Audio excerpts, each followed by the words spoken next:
민수記 1장에서 4장까지 한 말씀을 간단히 생각해보고 오늘 말씀 계속 듣도록 하겠습니다. 1장에서 4장은 예수 그리스도께서는 참으로 크신 분이라는 것을 가르쳤습니다. 구약 성도에게 말씀을 전해준 천사보다 크다. 그것이 1장, 2장에서 말했습니다. 또 모세보다 큰 분이라고 했습니다.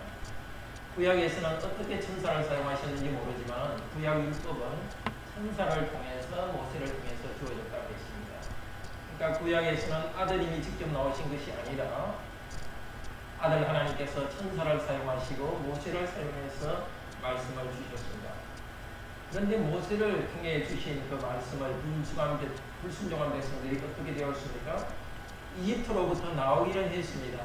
그렇지만 광야에서 불순종했기 때문에 약속의 가나안 땅에 들어가지 못하고 중간에 죽었습니다. 그런데 우리에게도 그리스도께서 대제사장으로서 하늘의 영원한 안식을 약속하셨습니다. 그런데 우리가 믿음을 고백한다고 하면서도 말은 그렇게 하면서도 진정으로 믿지 않는다면 어떻게 되겠습니까? 또 믿는다고 하면서 불순종하면 어떻게 되겠습니까? 우리도 약속해 주신 그 안식에 들어가지 못한다고 두려워하라고 말합니다. 그러나 이 말은 우리가 천국에 못 들어간다는 것을 예언하기 위한 말씀이 아니고 우리를 격려하기 위해서 경고하는 말씀입니다.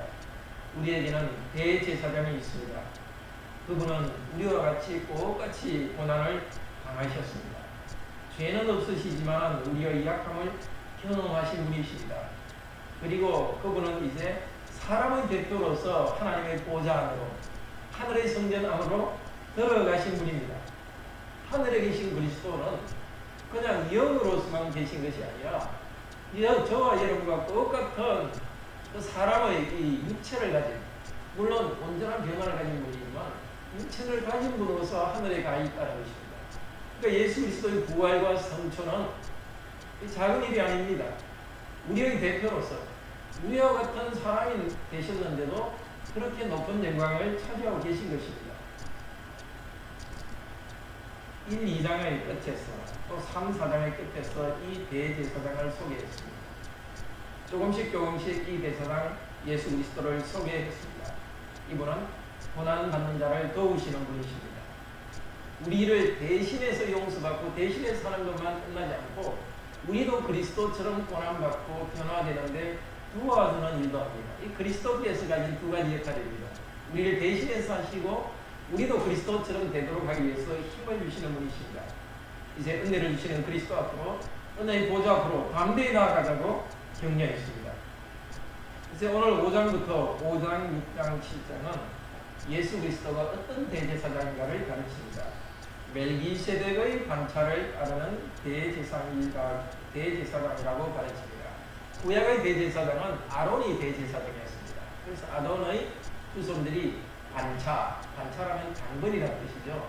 자기가 당번이 됐을 때 성전에서 섬기는 그 대제사장이었습니다. 그런데 예수님은 아론의 후손이 아니라 멜기세덱을 따르는 그 계열을 따르는 그 후손이라 했습니다. 이 멜기세덱은 제사장이면서 왕입니다. 그러니까 예수 그리스도도 제사장이며 왕으로서 일하십니다. 그런 예수 그리스도를 오늘 본문에서 설명합니다. 이제 5장 말씀을 좀 더 구체적으로 봅시다. 우선 1절에서 17절은 예수 그리스도는 아론 후손 대제사장처럼 인간의 연약함도 알고 또 하나님의 임명을 받은 대제사장이라고 말합니다. 우선 구약의 대제사장을 1절에서 4절에서 말합니다. 1절 이렇게 말합니다. 대제사장마다 사람 가운데서 취한 자이므로 하나님께 속한 일에 사람을 대하여 예물과 속죄하는 제사를 드리게 하나니. 구약의 아론과 또 아론의 후손의 제사장은 사람들 가운데 한 사람이었습니다. 사람들 중에 한 명이었기 때문에 사람들을 위해서 제사를 드릴 수 있습니다. 예물과 속죄하는 제사, 예물도 제사라는 뜻입니다. 제사 전체를 포괄하는 그 말씀이고요. 아론 제사장도 사람 중에 하나이기 때문에 사람을 대표해서 사람의 죄를 용사는 속죄 제사도 드리고 하나님께 감사하는 제사도 사람을 대신하여 드릴 수 있습니다. 그런데 아론 제사장은 2절에 보면은 저가 무식하고 미혹한 자를 능히 용납할 수 있는 것은 자기도 연약함에 휩싸여 있습니다. 구약 대제사장도 자기도 약하기 때문에 약한 사람을 대신할 수 있습니다. 그런데 무식하고 미혹한 자를 능히 용납하십니다. 무식하다는 것은 하나님 아는 지식이 부족하다는 것입니다. 구약 성도들은 하나님을 섬기는 데 있어서 지식이 부족했습니다. 부족하기 때문에 대제사장도 부족한 사람 중에 한 사람이기 때문에 부족한 일을 할 수 있었습니다. 그런데 사람에 있어 문제는 지식이 문제가 아닙니다. 무식할 뿐만이 아니라 미혹당하는 것이 문제입니다. 뭘 모르는 것도 문제지만 누가 유혹하면 죄에 쏙 빠지는 그 의지가 문제인 겁니다. 이단에 빠진 사람도 가만히 보면 성경 지식을 몰라서 빠진 사람도 있지만 그것과 함께 뭐가 문제 있느냐, 성경에 계시는 하나님을 바로 믿기가 싫으니까 자기 원하는 대로 하고 싶으니까 이단은 어떻게 합니까? 하나님 이름을 말하면서 사람이 하고 싶은 일을 말하도록 하나님을 충분히 섬기지 않더라도 복받을 수 있다.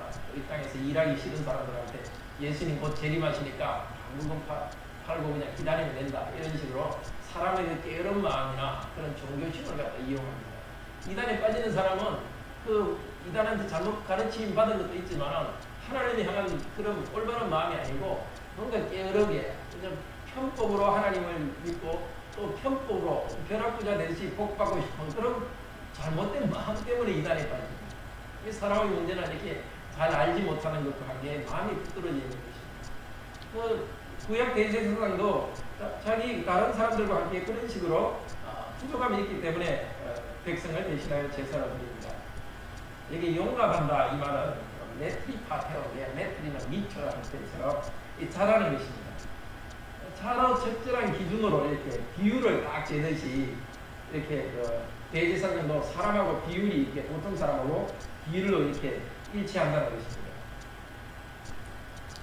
백성의 죄에 대해서 백성과 같이 어느 정도 죄악된 것이 비슷하게 있지만 그렇지만 똑같지는 않고 약간 비율이 비슷한 백성으로부터 좀 거리를 두고 거룩함에 있어서 백성보다는 성장함이 있습니다.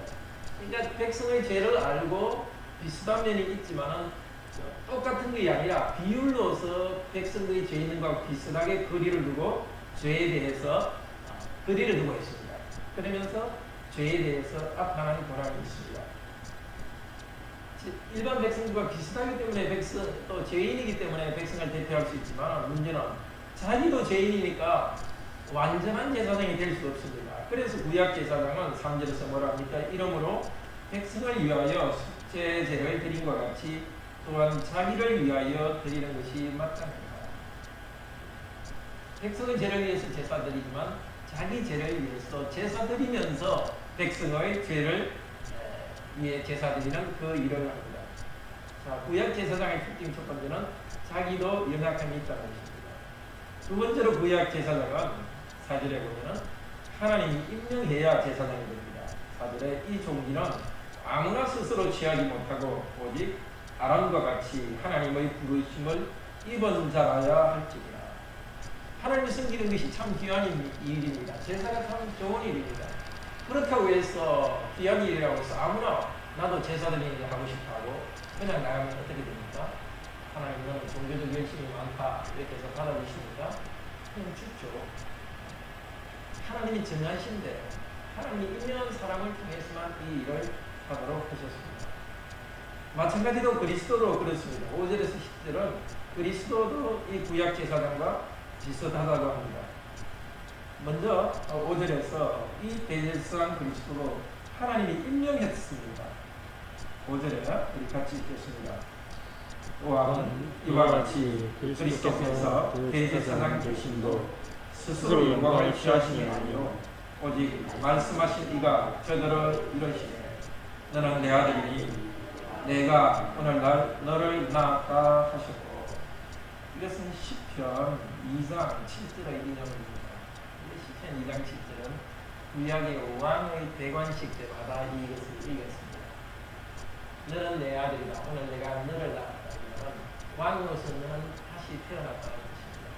땅에서 다스리는 왕, 하늘에 계신 하나님을 땅에서 대표합니다. 그래서 하나님의 아들입니다. 그러니까 중국에서도 중국 왕을 뭐라고 합니까? 자 이렇게 하늘의 아들이다 이렇게 하죠. 고대 시대에는 다 그런 관념이 있었습니다. 이집트에서도 신은 왕은 하나님의 형상이다 이렇게 됐습니다. 물론 어떤 사람들은 왕만 하나님 형상에 있는데 창세기에서는 모든 하나님의 백성은 하나님 형상이다 이렇게 해서 다른 점이 있습니다만 어쨌든 고대에서는 왕은 신의 아들이다. 그런데 시편 2편에 구약 왕들에 대해서 너는 하나님을 대표하는 아들이다. 이 아들이라는 것은 왕에 대한 다른 말이기도 합니다. 근데 이 말을 신약에 어디에 또 나옵니까? 이 말이 너는 내 아들이다. 이 말이 어디에 나오죠? 예수님이 세례 받으실 때 너는 내 사랑하는 아들이요 내 기뻐하는 자다. 그리고 변화산상에서도 이는 내 사랑하는 아들이요 내 기뻐하는 자다. 하나님께서 예수님 세례 때예요. 그리고 변화산상에서 바로 십자가에 돌아가시기 전에 하나님께서 직접 말씀하시면서 대제사장이라는 것을 임명하셨습니다. 영적인 세계에서 원래 대제사장 직분을 가지시지만 이 땅에서 그 일을 할 수 있도록 땅에서 이 일을 시작하실 때 세례를 받으실 때 왕으로서 대제사장으로 임명하셨고 또 바로 십자가에 몸제사를 드리기 전에 이렇게 임명하셨습니다. 또다시 다른 곳에 또 임명하는 말씀이 있습니다. 6절도 같이 읽겠습니다. 또한 이와 같이 다른 데 말씀하시되 네가 영원히 멜기세덱의 반차를 끊는 제사장이라 하셨습니다. 이것은 참 중요합니다. 시편 100편 말씀인데요. 같이 한번 보겠습니다. 시편 110편입니다.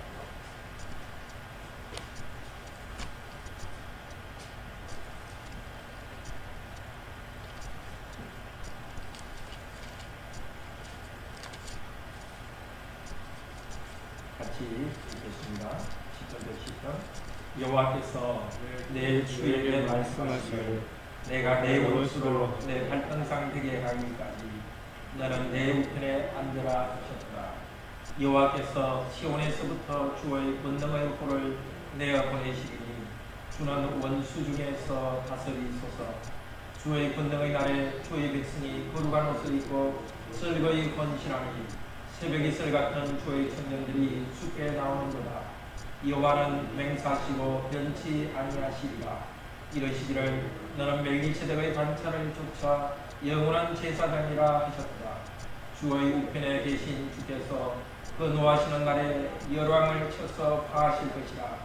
열왕 중에 판단하여 시체로 가져가게 하시고 여러 나라의 머리를 쳐서 파하시며 길가의 시냇물을 마시고 인하여 그 머리를 드시리로다. 이것도 원래 구약의 왕의 임명식 때 쓰던 읽던 찬양시입니다. 주께서 내 주에게 여호와께서 내 주에 말씀하시기를 새로운 왕이 되는 사람을 내 주에게 말씀하시기를 이렇게 하면서 내 원수로 내 발등상 되게 하기까지 너는 내 우편에 앉으라. 땅에서 다스리는 왕은 하늘에 계신 하나님의 다스림을 이 땅에 나타내는 왕입니다. 그리고 그 왕에 대해서 4절에 너는 멜기세덱의 반차를 쫓아 영원한 제사장이다. 그때 제사장이 있었지만 왕에 대해서도 멜기세덱의 반차를 쫓는 영원한 제사장이라고 말했습니다. 멜기세덱은 멜기는 왕이라는 뜻이고 세덱은 의라는 뜻입니다. 이 자체가 의왕이라는 뜻입니다. 의왕으로서 하나님이 하시는 일을 이루신다는 겁니다. 그렇지만 구약의 왕은 여기 있는 만큼 그렇게 어려운 왕이 아니었습니다.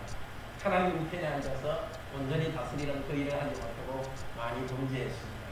그러니까 이 왕은 구약의 왕은 이 예언을 다 이루지 못했고 예수 그리스도께서 오셔서 여기 있는 예언을 이루셨습니다.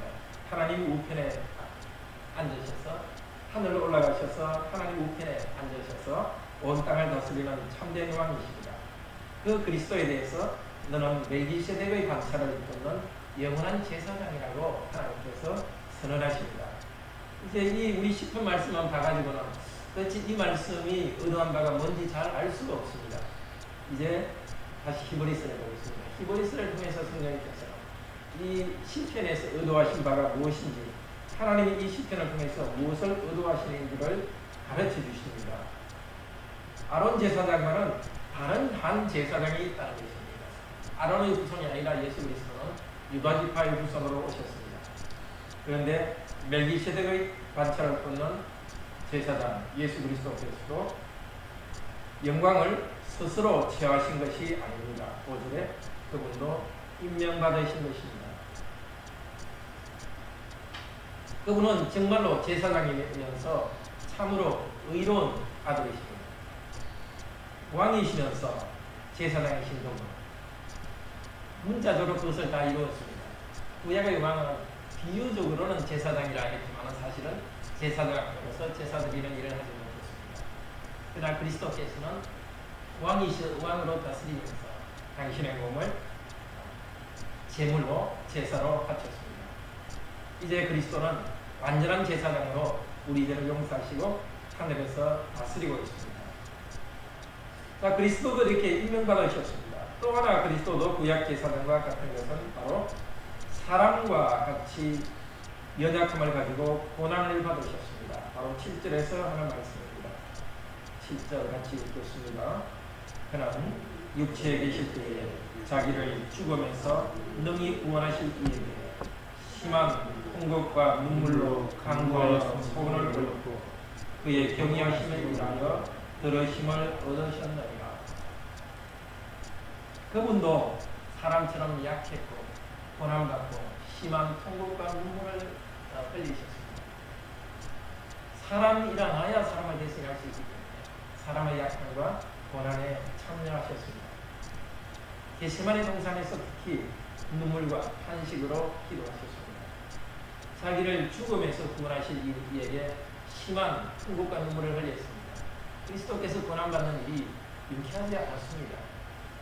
왜냐하면 단순히 십자가의 죽음은 육체적 죽음이 아니었습니다. 사랑하는 아버지로부터 버림받는 것이었습니다. 사랑하는 아버지로부터 미움을 받고 저주를 받는 것이었습니다. 그렇기 때문에 이 길을 피해갈 수 있을지, 바로 이 길을 피하는 것이 바로 죽음에서 구원하는 것입니다.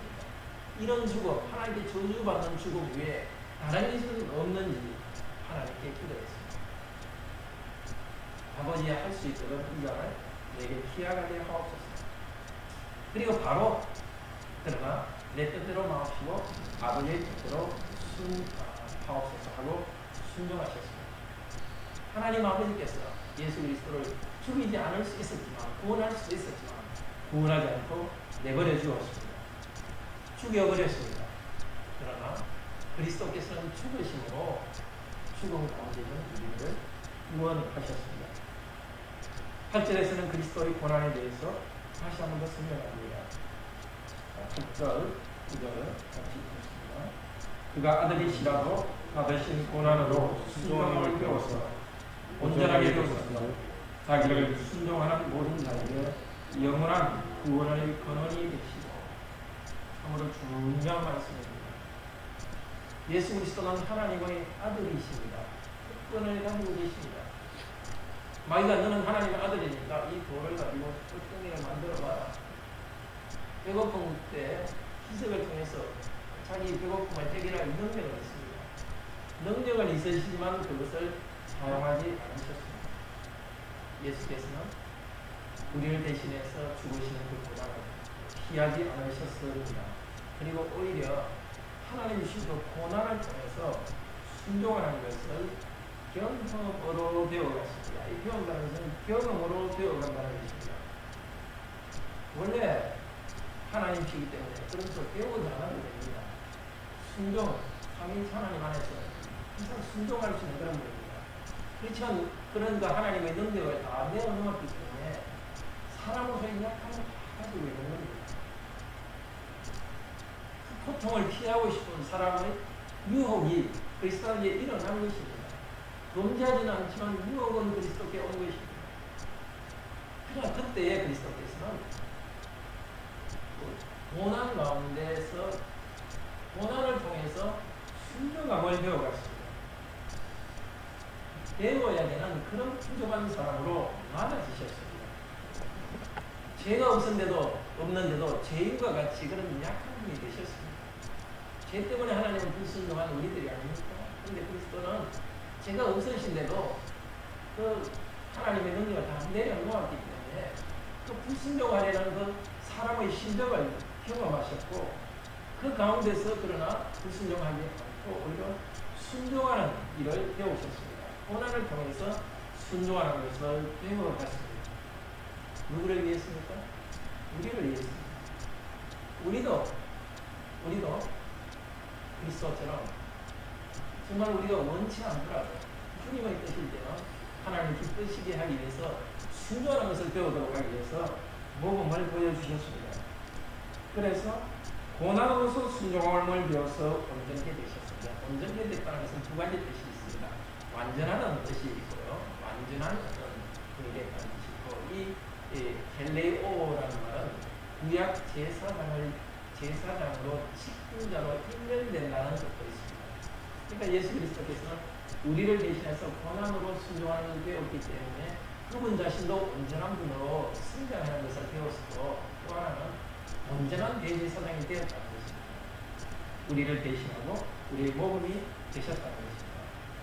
여기에 구원의 근원이 되셨다 하는 것은 아이테스인데요. 이것은 2장 1절에 구원의 시작 혹은 선구자와 비슷하다는 뜻입니다. 참으로 그리스도께서는 우리를 구원주도 되셨지만 구원받은 우리들이 살아갈 모범이 되셨습니다. 죄 용서하는 일뿐만 아니라 우리가 살아갈 삶에 대한 모범이 되셨습니다. 이렇게 하셔서 그리스도는 10절 뭐라 합니까? 같이 읽읍시다. 10절 하나님께 멜기세덱의 반차를 따른 대제사장이라 칭하심을 바라옵니다. 그러니까 그리스도께서 멜기세덱의 반차를 주는 제사장으로 인정받은 것은 성천하셨을 때 이것이 온전히 인정받은 거거든요. 아까 읽었던 시편 110편도 너는 내 우편에 앉으라. 십자가에 죽으시고 부활하신 다음에 성천하신 다음에 이 멜기세덱의 반차를 주는 제사장으로서 온전한 임명이 된 것입니다. 그 임명을 받기 위해서 그리스도께서는 이 땅에서 십자가의 고난을 받으시고 죽음을 당하셨습니다. 자, 그렇습니다. 바로 그렇기 때문에 그리스도께서 고난 당하셨기 때문에 고난 당하는 우리를 도울 수 있습니다. 고난을 통해서 순종을 배워가도록 우리의 모범이 되었습니다. 요즘도 마찬가지입니다. 그리스도를 믿는 우리들에게 항상 뭐든지 온실속의 화초처럼 하나님이 우리를 키우지 않습니다. 들판의 야생화처럼 우리를 키우십니다. 비바람이 몰아치고 바람에 부러지기도 하고 그 가운데서 다시 힘을 얻어서 일어나도록 고난을 통해서 자기 고집을 꺾고 순종하는 법을 배워갑니다. 우리는 본성적으로 자기 중심적이고 자기 고집 피우기를 좋아합니다. 좀 나쁜 일이라도 자기가 뭔가 중심에 서고 자기가 위세를 부리면 좋아합니다. 참 좋은 일이 일어나더라도 자기가 인정받고 중심에 서지 않으면 싫어합니다. 그런 마음을 하나님께서 부드럽게 만들게 하기 위해서 스스로 안에 바뀌지 않기 때문에 아까 고난을 통해서 우리가 하나님께 순종하고 머리 숙이는 법을 받게 하셨습니다. 이렇게 고난, 머리 숙일 때 우리에게 행복이 되는 겁니다. 하나님께서는 평안한 자를 물리치시고 겸손한 자에게 복을 주시기 때문에 우리를 꺾어서 부드럽게 해서 하나님은 주시기를 원하십니다. 그렇게 고난을 통해서 부드럽게 되는 사람은 참으로 서로에게도 부드럽게 됩니다. 부부 사이도 가정이 있습니다. 또 고난의 풍파를 통해서 가담된 사람은 서로를 향해서 참 사랑을 이룰 수 있습니다. 그리스도께서 이루신 구원의 열매를 누리기 위해서 우리도 그리스도와 같은 고난을 당하게 하셨습니다. 이제 그리스도께서 멜기세덱의 반차를 쫓는 대제사장이라 한 다음에 우리에게 권면하는 말씀이 11절에서 14절입니다. 초보적인 구원의 지식에 머물러 있지 말고 좀 강하게 온전히 성장하라고 격려하십니다. 11절 같이 읽읍시다. 멜기세덱에 관하여는 우리가 할 말이 많으나 너희의 듣는 것이 둔함으로 해석하기 어려우리라. 이 멜기세덱의 관찰을 뜻한 제사장, 고난을 통해서 순종함을 받은 고난을 통해서 순종함을 배워갔던 이 고난의 제사장에 대해서 좀 더 설명하고 싶지만 듣는 사람들이 이렇게 잘 못 알아듣기 때문에 둔하기 때문에 더 이상 가르치기가 힘들다 합니다. 여기 둔하다라는 것은 원래는 게으르다는 뜻입니다. 게으르다. 지식, 아까도 2절에서 말했죠. 사람들이 구원에 대한 지식이 없는 것도 문제지만 순종하지 않기 싫어가지고 자꾸 미혹되는 것, 엉뚱한 대로 미혹되는 것이 문제라고 했죠. 또 4장 2절에서도 들음과 말씀을 믿음으로 파악하지 않는다고 했죠. 이게 지금 순종하는 것에 게으른 것이 문제입니다. 같은 단어가 6장 12절에 보면은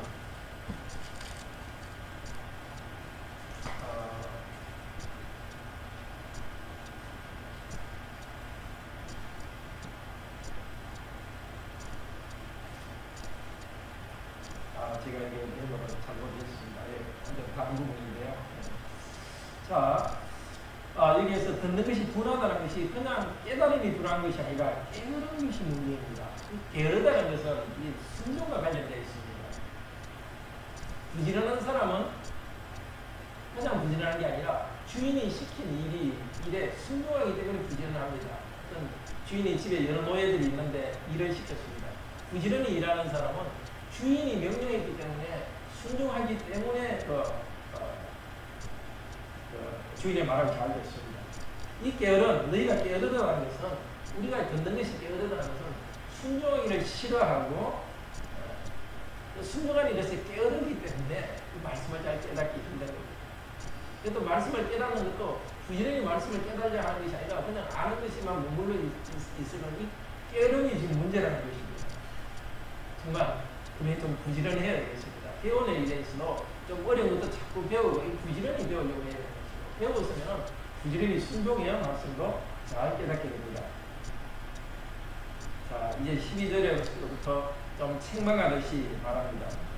12절 같이 읽겠습니다. 때가 오래므로 너희가 마땅히 선생이 될 터이니 너희가 다시 하나님의 말씀을 초벌하고 오신지 누구에게 가르침을 받아야 할 것이니 젖이나 먹고 단단한 식물을 못 먹을 자가 되었다.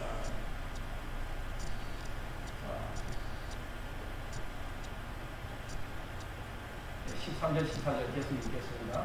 대저, 성경에서 대저는 왜냐하면 이 뜻입니다. 대저, 왜냐하면, 한자에서 대저는 왜냐하면 이 뜻입니다.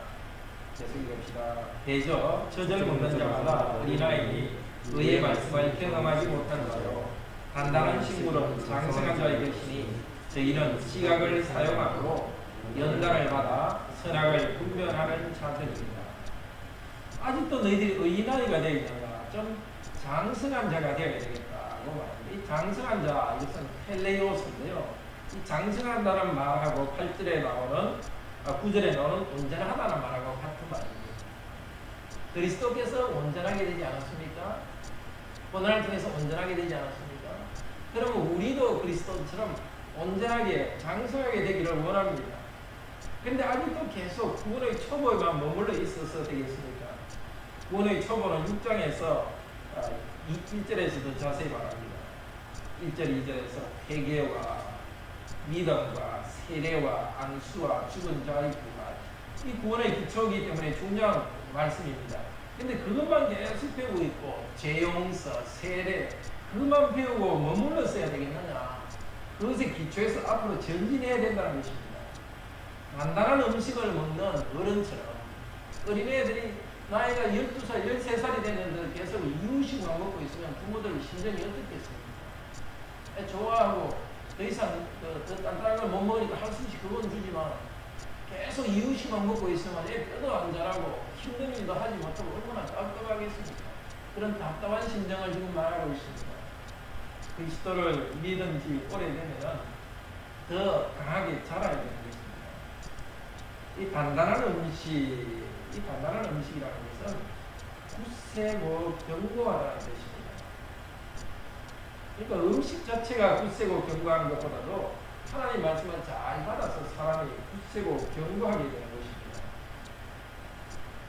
베드로전서 5장 9절에 이 견고하다는 말이 그대로 씁니다. 왜? 스테레오 이런 말 들어봤죠? 스테레오. 스테레오, 헬라로 스테레오인데 이게 강하다는 뜻입니다.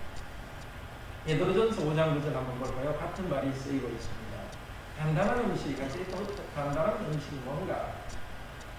베드로전서 5장 9절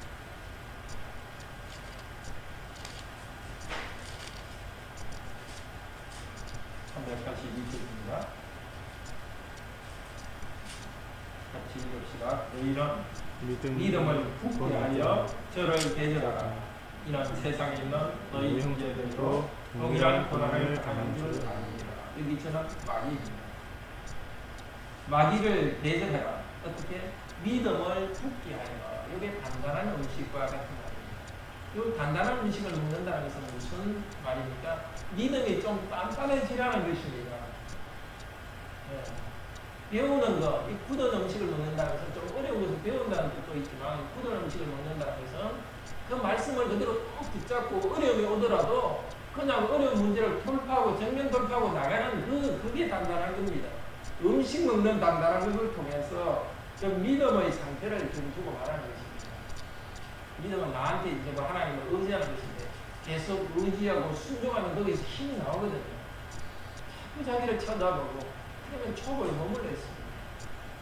온전히 된 분은 누가 온전히 되었습니까? 예수님이 온전히 되었지 않습니까? 예수님을 바라보고 예수님 이름 부르고 믿음으로 나갈 때 그리스도께서 우리 안에 일하셔서 우리가 강해지는 것입니다. 믿음의 어린아이들은 의의 말씀을 히브리서로 돌아옵시다. 의의 말씀을 경험하지 못하는 자입니다. 이 경험하지 못한 이것은 원래 그 시험받지 못한, 훈련받지 못한 이런 뜻입니다. 고린도전서 10장 13절에 의로운 일을 하기 위해서 훈련, 시험을 이긴다. 그게 쓰인 말이기도 합니다. 자, 정상적인으로 성장하면 어떻게 됩니까? 처음에는 어렵고 약하니만 하지만 점점 자랄수록 어려운 문제에 부딪혔을 때 그걸 뚫고 나갑니다. 그 시험 가운데 이기고 나갑니다. 시험을 통과해 나갑니다. 그런데 여기 경험하지 못하는 것은 시험을 통과하지 못한 그런 사람이라는 겁니다. 다르게 말해서 연단을 받아. 연단이 뭡니까? 의의 말씀을 분별하면서 연단한다는 것은 단순히 의의 말씀을 깨닫는 것이 아니라 연단은 도키마저라고 전에 한번 이야기했죠. 도끼마저, 도끼를 져서 맞은 사람이 연단됩니다. 헬라어를 말하는 거예요. 도끼마저인데 이건 뭐냐면 용광로에다 막 이렇게 뭡니까 검이 들어있는 그런 돌을 집어넣어서 막 엄청나게 뜨겁게 해가지고 순금만 딱 골라내는 걸 연단이라고 해요. 그러니까 의의 말씀을 분별하고 연단하는 것은 말씀을 깨닫고 이제 말씀에 계속 순종해가지고 어려움이라도 부딪히고 이러면서 그 실전에서 실패하기도 하고 고통당하면서 단단해져 가는 것입니다. 의로운 삶을 실천하는 것입니다. 자, 오늘 말씀을 통해서 뭘 이야기합니까? 그리스도께서도 아들이라도 그렇게 귀한 아들이라도 왕자님보다 더 귀한 아들이라도 하늘에 계시지 않고 땅에 내려오셨고 우리를 구원하시기 위해서 어떻게 하셨습니까? 그냥 나는 전능하는 하나님께 구원받아다 이렇게 하는 것이 아니라 우리의 모든 고통을 다 체험하시고 더 심하게 하나님의 저주를 다 당하시고 고난을 당하셨습니다. 직접 고난을 당하시고 버림받으시고 그걸 통해서 뭘 이루셨어요? 하나님께 순종하는 법을 배워갔습니다. 그러니 우리들도 그리스도처럼 온전하게 되어가는 것입니다. 제발 약해지지 말고 그리스도로 온전하게 되라는 것입니다. 그리스도께서 우리를 구원하시고 우리들을 용서하셔서 대신하셨습니다. 그는 십자가에 죽고 저주받는 것을 우리가 할 수 없습니다. 우리를 대신해서 하신 그리스도는 또다시 우리에게 한 것이 있습니다. 우리에게 모범을 보여주셨습니다. 사람으로서 모범을 보여주었습니다. 순종함으로써 고난 가운데 순종함으로써 온전히 인격이 다듬어지고 하나님 뜻에 순종하는 모범을 보여줬습니다. 하나님께 순종하는 것을 통해서 온전히 되었습니다. 그래서 이제 9절에 뭐라고 했습니까? 자기를 순종하는 자에게 영원한 구원의 건강입니다. 우리도 그 그리스도를 순종할 때 우리도 구원과 승리를 경험할 수 있는 겁니다. 겁먹지 말고 어린애처럼 무서워서 그냥 그렇게 하지 말고 어린애들은 뭐 조금 요거 내려갈 때도 막 무서워 뻘뻘하지 않습니까? 애기 키워본 분들 그렇죠. 바로 눈에 보이는데 애들은 그 무서워가지고 못 내려가가지고 이렇게 엉금엉금 뒤로 내려가고 그 정도밖에 실력이 안 되는 거죠. 그렇지만 이제 믿음의 복음의 말씀을 듣는 우리들은 예수 그리스도 옷 입고 있기 때문에 믿음으로 나가면 그리스도의 장성한 능력이 나타나는 겁니다. 그러니까 제발 어린아이처럼 초보에서 머물러 있지 말고 좀 단단한 음식 먹는 사람처럼 어려운 일도 믿음으로 그대로 쑥 나가라는 것입니다. 그 방법은 고난 위에 다른 방법이 없는 겁니다. 그리스도께서 고난을 통해서 온전하게 되듯이 물론 고난 가운데 있으라는 겁니다. 거기 있으면 어떤 일이 일어납니까? 구원의 근원이신 모범 되신 그리스도께서 함께 일하시는 겁니다. 어려운 일 당할 때 마치 내가 모든 걸 다 해야 될 것처럼 겁이 나가지고 자꾸 피하고 싶습니다. 그럴 이유 없습니다. 내가 다 해야 되는 건 아닙니다. 실력 없고 훌륭하지만 그 자리에 있으면 됩니다. 주님 의지해서 꾹 참고 있으면 그 가운데 바로 고난을 통해서 순종을 배우신 그리스도 영이 우리 가운데 일하시는 것입니다. 구약의 제사장과 비교할 수 있는 그런 좋은 제사장을 우리는 가지고 있습니다. 우리가 똑같이 고난받으시고 우리와 같은 연약함을 경험하지만 죄는 없이 이기신 분이십니다. 하나님에 의해서 임명된 분이십니다. 그래서 온전하게 되는 분입니다. 우리도 그리스도 때문에 온전하게 될 수 있습니다. 믿음은 철학 사상이 아닙니다. 그냥 예수님 한 대로 자꾸 훈련하는 그런 말이 아닙니다. 믿음으로 그리스도 이름 부르고 의지할 때 그리스도의 능력이 우리 안에 나타나는 그리스도께서 우리 안에 일하십니다. 이게 초보 단계에 머물러 있지 않습니다. 힘든 일을 하고 고생하고 그 가운데서 그리스도처럼 온전하게 되어가는 우리들이 되기를 바랍니다. 같이 찬송합시다.